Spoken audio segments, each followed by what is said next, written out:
Okay, getting back to it. There's a misconception on Paul's teaching. I was going into what happened during the time of the Crusades, when Spain became a power, primarily a Muslim country at the time, and was sanctioned before that, 100 years before that, to go out and convert the northern Africans and spread through Africa. Now, before this, there was no such book as the book according to Barnabas, or the Gospel of Barnabas, and we're going to prove this.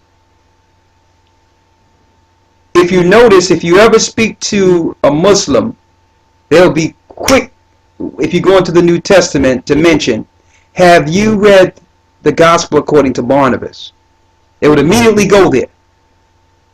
This was Islam's way of replacing the New Testament with a New Testament according to Muslims. And with this testament, they can say that Christ was not the Son of the Most High. They can say that Christ was not really crucified on the cross for sins. So that means Israel is out. Also, they could say that Muhammad was the prophet that was spoken of in the Old Testament, and they would use Christ's words in the book of Barnabas to give this theory validity. So, we're going to show you that the book of Barnabas is a total plagiarism. They use his name, and it's total heresy. It came on the scene 1,200 years after Christ was already resurrected. And it's a Muslim ploy to pull people out of the Bible. They also use Barnabas' name because they know that according to the Gospels, and we can prove this, Barnabas and Paul were very close.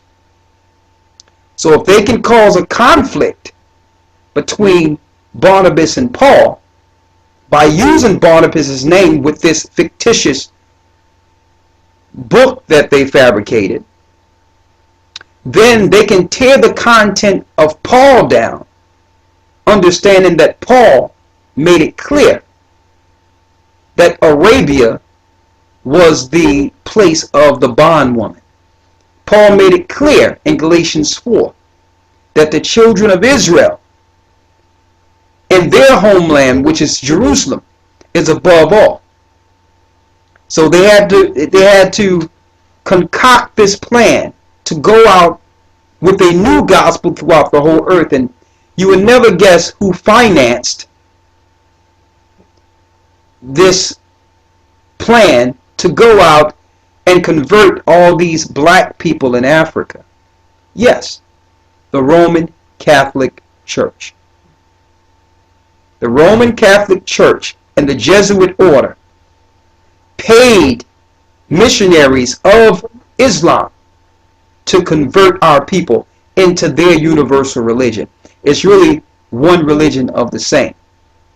But getting back to how they were able to confuse people and make people think that Paul's writings were incorrect, they used the book of Barnabas, or the gospel according to Barnabas.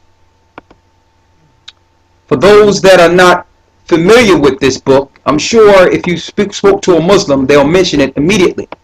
But I'm perplexed that they can mention gospel, but reject all the gospel written in the Bible itself, and then give you an entirely different record with no proof it was written by Barnabas.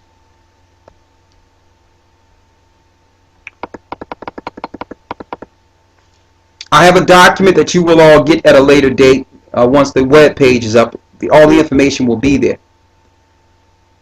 But you can download it. The document is Origins and Sources of the Gospel of Barnabas by John Gilchrist. Alright? Now it says, although the Gospel of Barnabas has in recent years been distributed fairly widely throughout the Muslim world in many languages. Most Muslims have not as yet a copy of this book. Nevertheless, the knowledge of its existence is fairly widespread in the Muslim community. Since 1973, the English translation of the Gospel of Barnabas by Lansdale and Lawya has been reprinted large numbers by the Belgium, Aisi, Bawani, Waf, and Pakistan. And a number of these reprints have come into the world circulation. The general position, however, is that most Muslims remain largely ignorant of the book and its content as a whole. So there's a lot of Muslims that don't know anything about the Gospel of Barnabas. This is not to influence the Arab world. This was put in place for the missionaries to confuse the converts or the poor. They was focusing on confusing and destroying the children of Israel who lost their identity.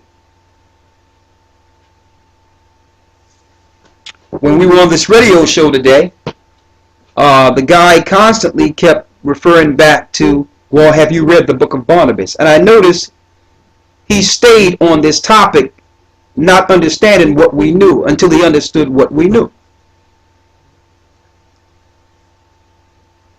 They can only pull this over on the poor. Alright? The book of Barnabas is not part of the gospel at all. They used it to contradict Christ. I'm not going to go into everything of the book, but I'm going to show you a few blatant contradictions so you'll know what time period it comes from. Alright? Now tell me, do this sound familiar? This is on page 9 of the Gospel of Barnabas. The angel Gabriel presented to him as it were a shining mirror, a book which descended into the heart of Jesus, in which he had knowledge of what God have done and what he have said, and what God willeth, insomuch that everything was laid bare and open to him. As he said unto me, believe, Barnabas, that I know every prophet with every prophecy, insomuch that whatsoever I say, the whole have come forth from that book. Now that might sound familiar because this is some of the content of Islam when the so-called Quran was revealed to Muhammad. So how can Barnabas have almost some of the same content and the same verbiage as when the Gabriel came to Muhammad? So people don't even examine this. They'll look at the book and see this is why the book was rejected from the beginning. There's more. Then I'm going to go into the blatant contradictions of this book. First off, it's known in circles that the book was not written by Barnabas. That's clear. Let me read this. This book professes to be a gospel and alleges that its author was the apostle Barnabas. We must therefore begin by inquiring who the man Barnabas really was, and at the same time must decide whether he is the author of the book we are considering in this booklet. To do this, we must make some comparisons between the knowledge that we have of the real apostle Barnabas in the Bible and the professed author of the Gospel of Barnabas. At the beginning and end of this book, it says, two comments appear which immediately assist us in our quest. Many being deceived of Satan. Now listen to this clearly. This is page 2. Under presence of piety are preaching most impious doctrine, calling Jesus the Son of the Most High. So in the book of Barnabas, it's saying that Barnabas is against Christ being the Son of the Most High.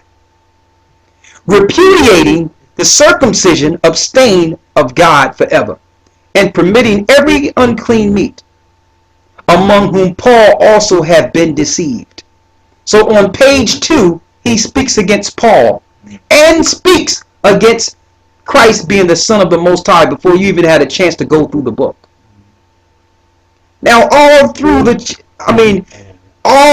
gospel in the books of Acts, You can read Barnabas's accounts with Paul calling Christ the Son of the Most High.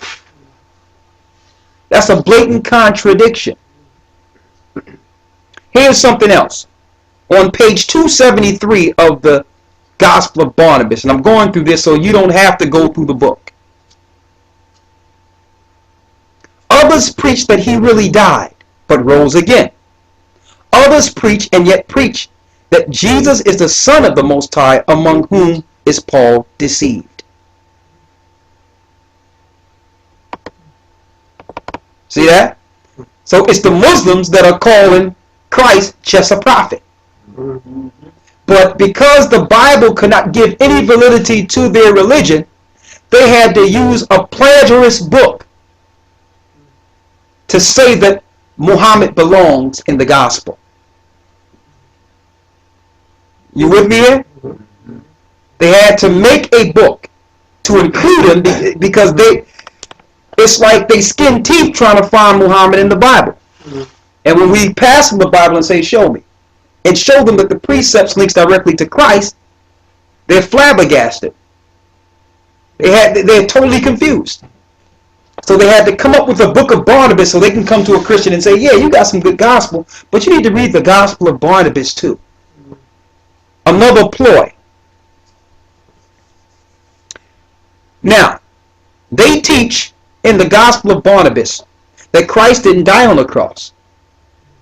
That Judas' face turned to Christ. And they put Judas on the cross and thought they had Christ. But then Christ was able to go on and live his life afterwards. This is what they teach in the book of Barnabas. Now, mind you, without a sacrifice, there's no forgiveness of sins. That means Christ is not the way. See, what brothers and sisters don't understand, this is on a higher level content and a higher, what you would call, a luminous conspiracy. The Jesuits paid them to do this. They paid them to go out with the missionaries. And they also was pushing what you would call a Merovingian bloodline. A Merovingian bloodline, which a lot of you may have seen in the Da Vinci Code, was supposed to be the thing where Christ married Mary Magdalene and had a kid, and this child is the chosen seed within the earth that the Catholic Church would fight against. The Merovingian conspiracy. All this intertwines. If they can make you believe this, then now and later on in time, because Satan, he's patient. Later on in time, he can make you believe, okay, well, if Christ didn't die on the cross, then maybe he did marry Mary Magdalene. All this stuff is attached, man. This is a plan that's been worked on since almost the beginning with Satan.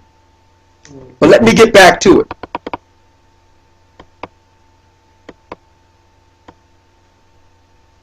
Here's some more from page 21 of the book of Barnabas.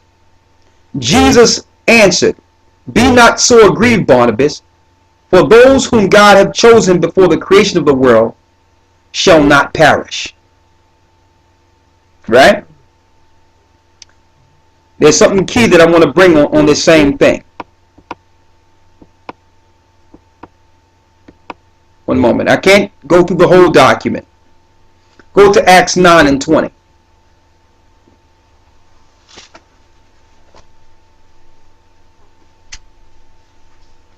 Now you notice in the first couple of pages of the book of Barnabas,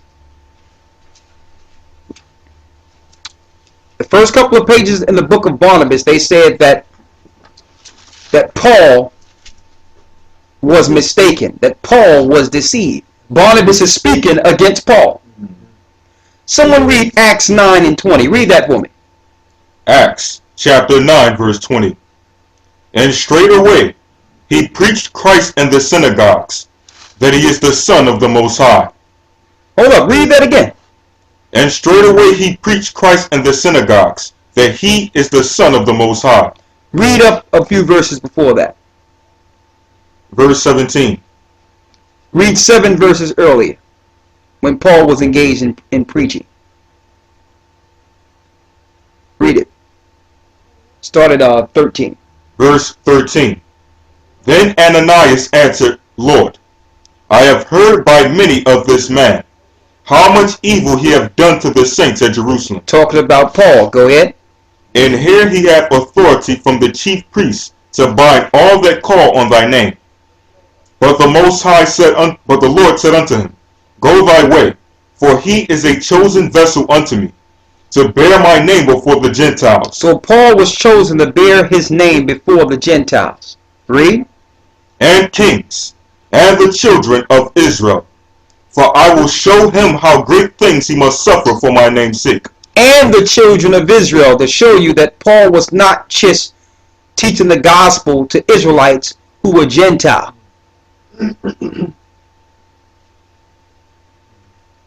When you talk about the Gentiles, some people would like to say, well, those just was Israelites who didn't follow the commandment. So they were Gentile in the mind. Paul taught them too. But Paul taught natural Gentiles, regular people that were not Israelites. That's key. Read. Verse 17. And Ananias went his way, and entered into the house, and putting his hand on him said, Brother Saul, the Lord, even Yeshua, that appeared unto thee in the way as thou camest, have sent me, that thou mightest receive thy sight, and be filled with the Holy Spirit. And immediately there fell from his eyes as it had been scales, and he received sight forthwith, and arose and was baptized. So Paul was baptized. Read. Verse 19. And when he had received meat, he was strengthened. Then was Saul certain days with the disciples which were at Damascus. And straightway he preached Christ in the synagogues, that he is the Son of the Most High.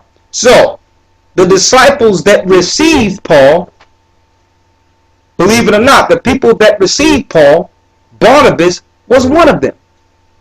So all through the gospel, Paul is teaching Christ is the Son of the Most High. Nowhere in the gospel did it say that Barnabas disagrees with him. You all are with me here? Okay. Read the 26th verse. 26 is 27. Read it. And when Saul was come to Jerusalem, when Paul came to Jerusalem, read, he essayed to join himself to the disciples, but they were all afraid of him, and believed not that he was a disciple. Why? Because they know that weeks prior he was trying to destroy Israel. He was trying to destroy those that followed Christ. Read. Verse 27. But Barnabas took him, and brought him to the apostles, and declared unto them how he had seen the Lord in the way, and that he had spoken to him, and how he had preached boldly at Damascus in the name of Yeshua. See that? Barnabas defended Paul before the disciples. Barnabas defended Paul. So if Barnabas had a problem with Paul saying that Christ was the Son of God, why did he defend him before the disciples?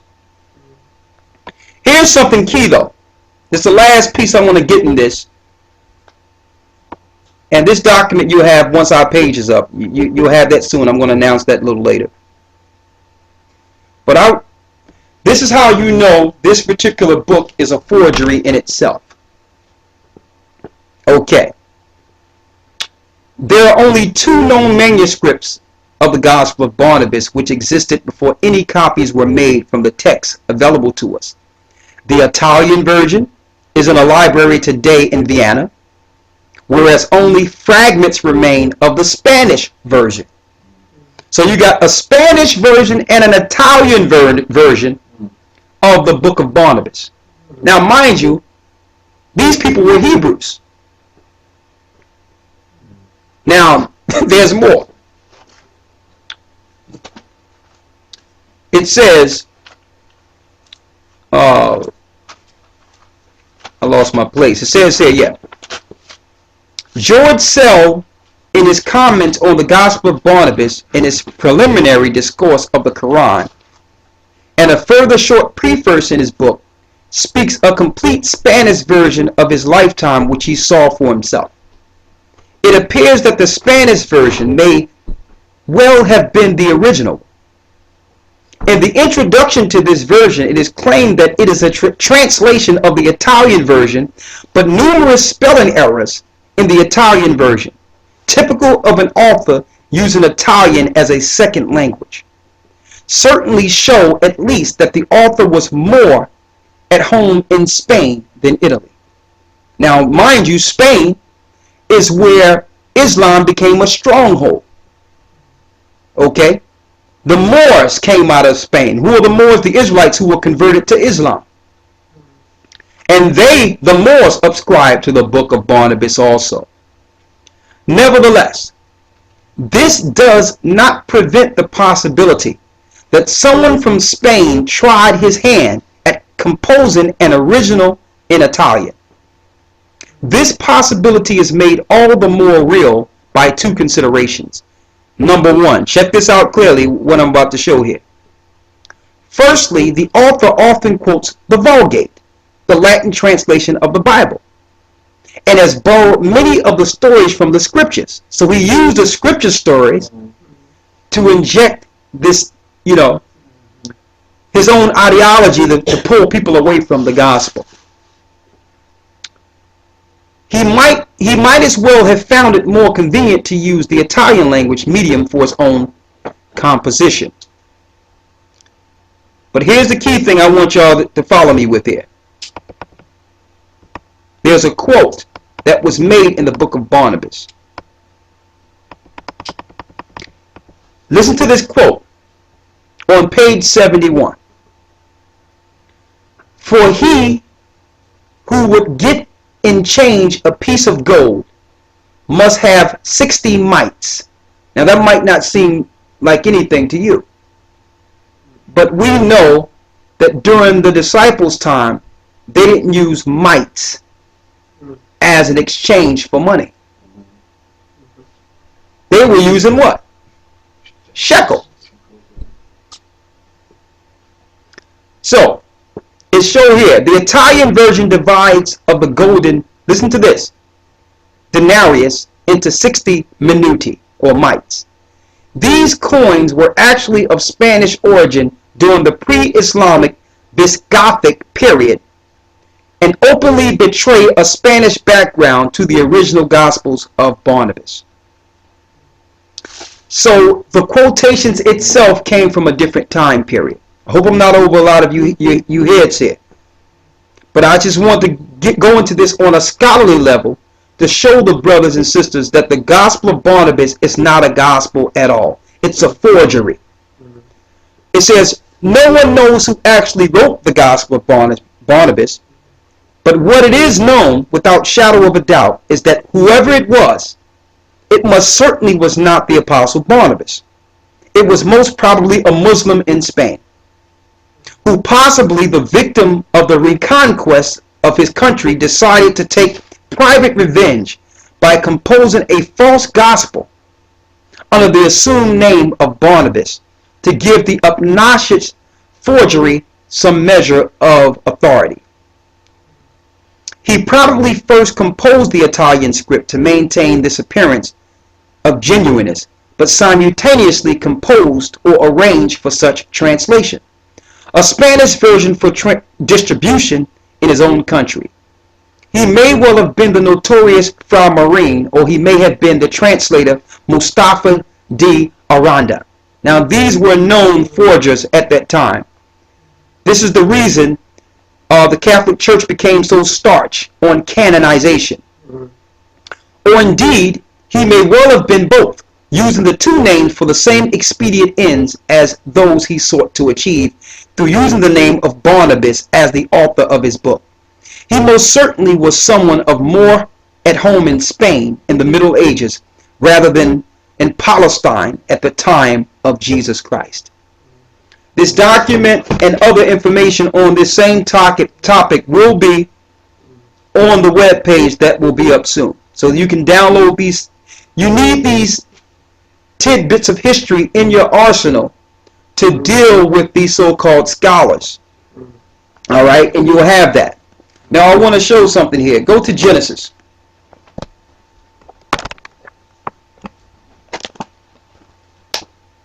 Genesis 16.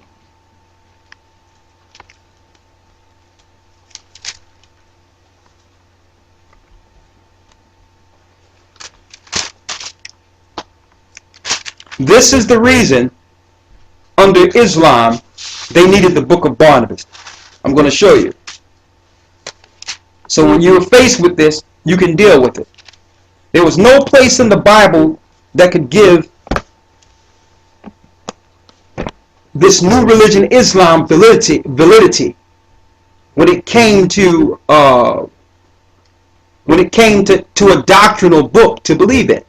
So in order to get you in the Quran, the Muslims have to tear down the books that preceded it. That's the mission. In order to get you into their Quran, which came thousands of years later, they must tell you the Bible is tampered with. They must tell you that the Gospels according to Paul is incorrect and there's contradictions there. They have to tell you all these things to get you out of your book to say, okay, well, what's the alternative? Here's the Quran, buddy. That's what I have for you here. Go to Genesis 16. Right? Let's read the 11th verse. Genesis chapter 11 verse 16. Chapter 16 verse 11. And the angel of the Most High said unto her, Behold, thou art with child, and shalt bear a son, and shalt call his name Ishmael, because the Most High hath heard thy affliction. And he will be a wild man, and his hand will be against every man, and every man's hand against him. So Ishmael, which is the father of the Arabs, says he shall be a wild man. And you know, I've lived around them, and they are absolutely what this scriptures say they are. Very, very wild people. But the key point in this is it says, every man's hand against him, and he shall dwell in the presence of all his brethren. His hand will be against every man, and every man's hand against him. Examine the wars all over the earth and the wars in the Middle East right now. That's what it's talking about. This is Bible prophecy, right? But this is the thing that Islam would like to promote. Read. Verse 13. And she called the name of the Most High, that spake unto her, Thou God seest me. For she said, Have I also here looked after him that seeth me? Wherefore the well was called Be'er La'ah Haror. Behold, it is between Kadesh and Bered. Go ahead. And Hagar bare Abram a son, and Abram called his son's name, which Hagar bare, Ishmael. He called his name Ishmael.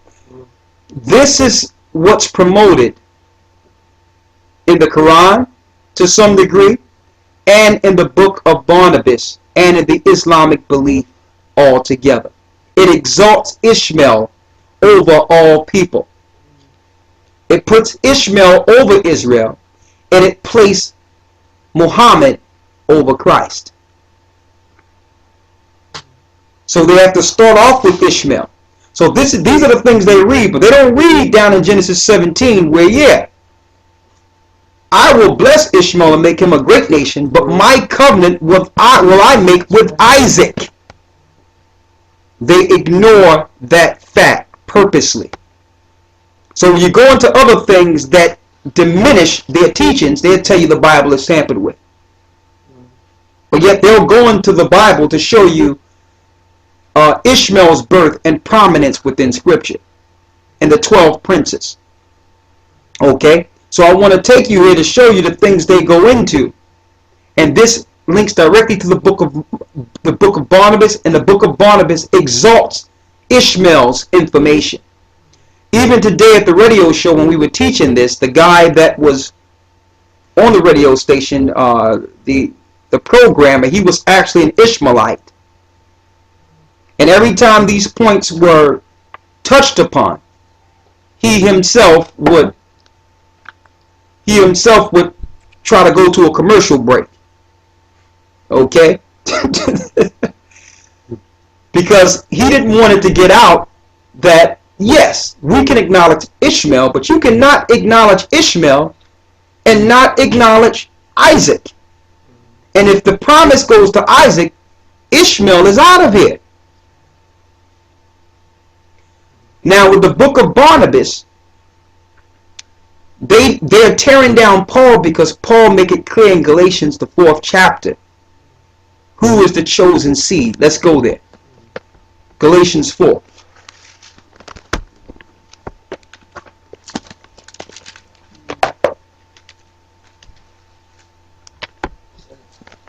Let's go to Galatians 4. And let's start at the 24th verse. A matter of fact, start at the 21st. Read. Galatians chapter 4 verse 21. Tell me, ye that desire to be under the law, do ye not hear the law? For it is written, that Abraham had 2 sons, the one by a bondmaid, and the other by a free woman. But he who was of the bondwoman was born after the flesh. Was born after the flesh. Ishmael was not born after the spirit. The only reason Sarah, and that was Sarah's decision, the only reason Sarah even considered this is because she felt she was too old to have children. So that was the flesh. That was them doing an act based on how they were thinking, outside of the Most High. That was the flesh speaking. I got to give you a son, Abraham. Since I can't bear, I'll just give you my handsmaid. That was a fleshly decision. Read. But he of the free woman was by promise. But he of the free woman was by promise. That child came by promise of the Most High. The Most High told Abraham that he's going to bear this son in his old age. That was a promise by the Most High. And you notice in Islam, when they read about Ishmael, they stop when it gets to Isaac. They go into Ishmael and then they go someplace else. There was another promise after Ishmael. Because the Most High told Abraham, yeah, I heard you about Ishmael. I'm going to make him a great nation, and 12 princes shall he beget. Genesis 17. But my covenant will I make with Israel. My covenant, the agreement between man and the Father, are the children of Israel. That's the agreement. The agreement is between them. The promise went down from Abraham, Isaac, and Jacob. Ishmael was upset. So therefore, when their opportunity came with Islam, they couldn't wait to pounce on the children of Israel and convert them into a new way of thinking. So that they, the firstborn before Isaac, can be reverenced as priests. That sounds familiar. Edom felt the same way against his little brother because he came first. And the two chief people that are behind these religions is Edom and Ishmael, like it says in Psalms 83. That's not a coincidence. Read. Verse 24. Which things are an allegory. For these are the 2 covenants. Here's the 2 covenants. So the Most High made 2 agreements. Let's see the agreement. Read. The one from the Mount Sinai, which gendereth to bondage. Which gendereth to bondage. Read. Because why? Hagar was a servant. That's the future of Ishmaelites. Servants. Nothing wrong with that.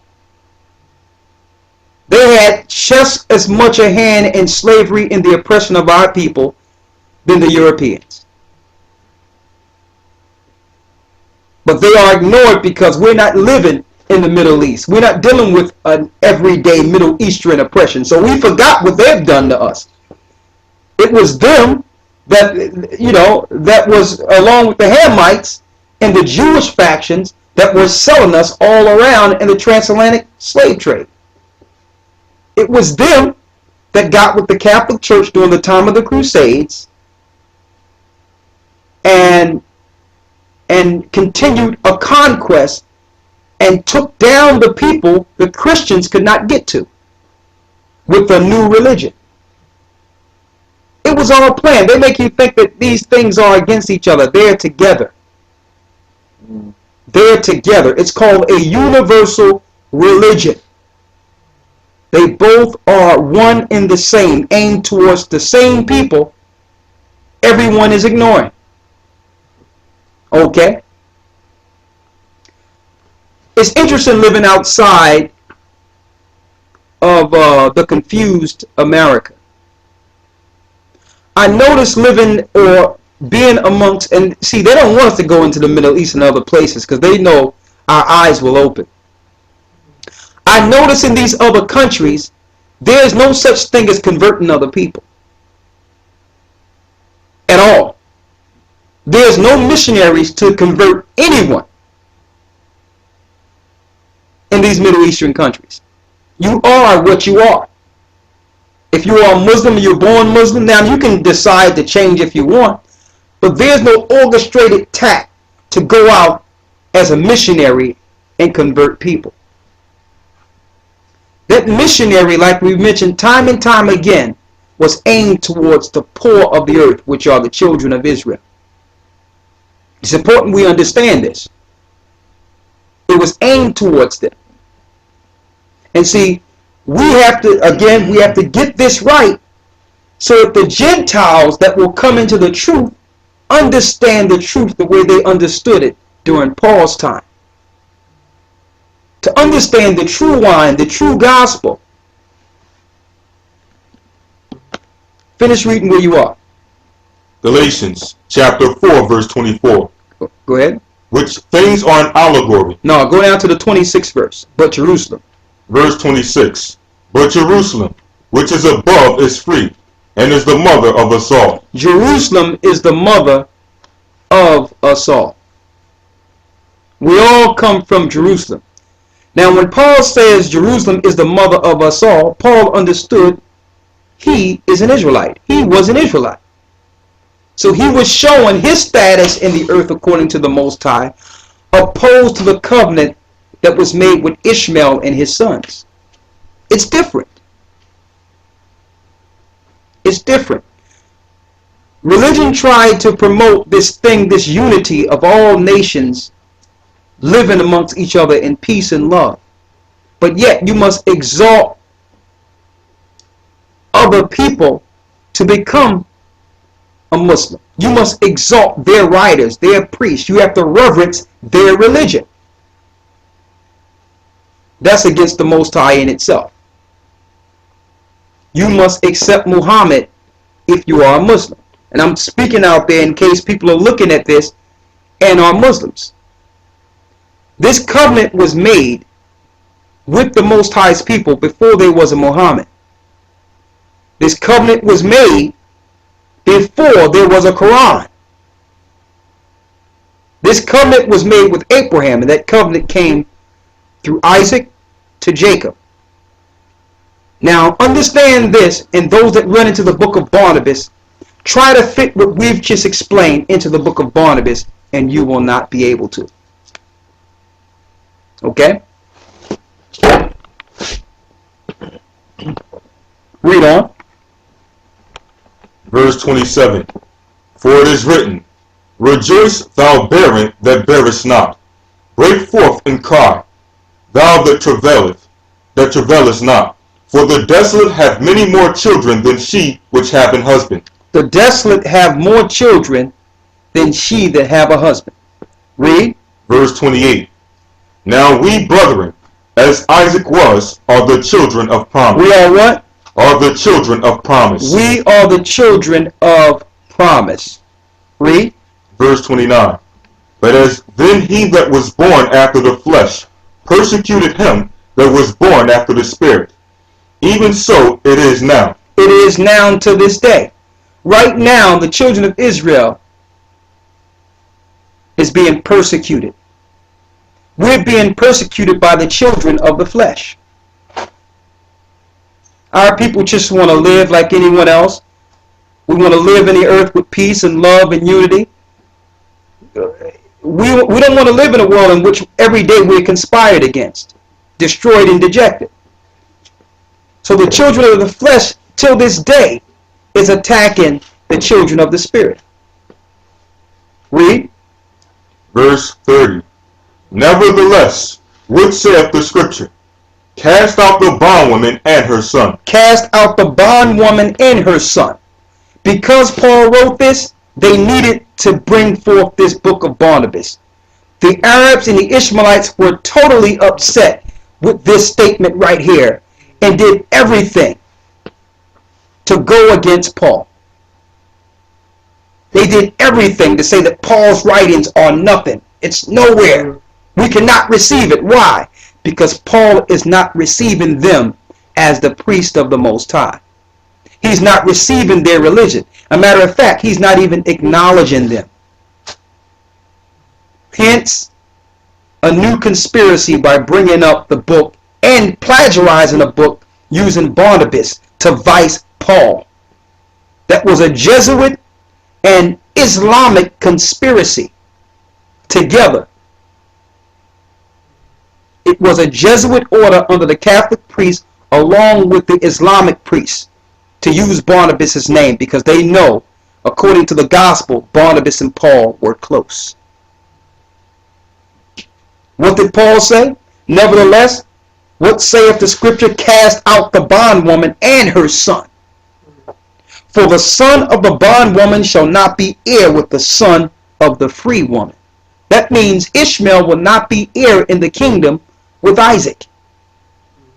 That's not going to happen. Ishmael had received his promise.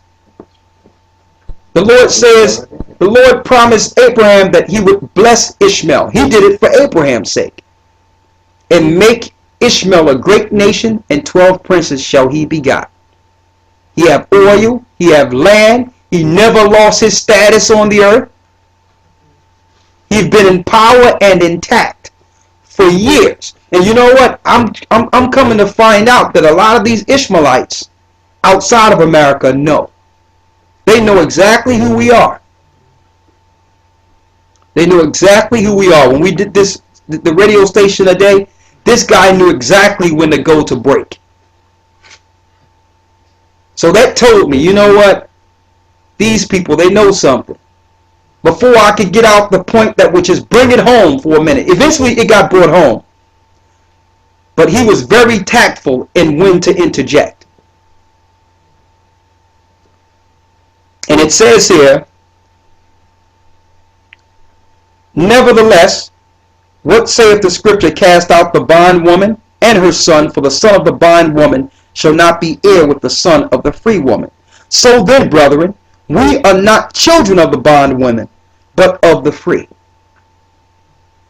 We'll have more people of the children of Israel trying to defend the book of Barnabas than Ishmael himself in Islam, because they have no idea who they are. Paul was defending the faith. He was defending the truth. So when you have all these guys out here trying to go against Paul and take down Paul and say Paul is a liar and he's this, that, and the other, it comes from a basis of total indignation. Ishmaelites don't like Paul because of this statement right here in Galatians the 4th chapter. They can't stand him. So therefore, in their religion, they'll teach Paul's writings are false or incorrect. I'm still waiting for someone to show me what Paul wrote that was incorrect. People just don't understand Paul. That's all. Just because you don't understand him doesn't mean he was incorrect. He had to go teach a people that knew nothing. So therefore, he had to start with the Spirit opposed to the law. So that's the reason he was coming against the brothers and sisters that was trying to come into church and just blast the law on people when these people were Gentiles. They had no idea what law was. So he wanted to teach them the content of the Spirit. If they put on Christ, they'll follow law in the Spirit, and therefore they'll be following all the laws. Because when you follow Christ by the Spirit, you don't steal, you don't kill, you don't commit none of the sin that's contained in the Old Testament. That's what Paul was promoting. He wasn't ignoring the law. He was showing how to teach those without law. All right? So I wanted to bring that out also. We're about to round it up, but there's a few other things I want to hit. But I really wanted to deal with that gospel according to Barnabas. Now, of course, during these classes, we can't, it won't allow us to do a whole breakdown like you see some of our documentaries, but we plan to make this a documentary also. Okay, we plan on doing this.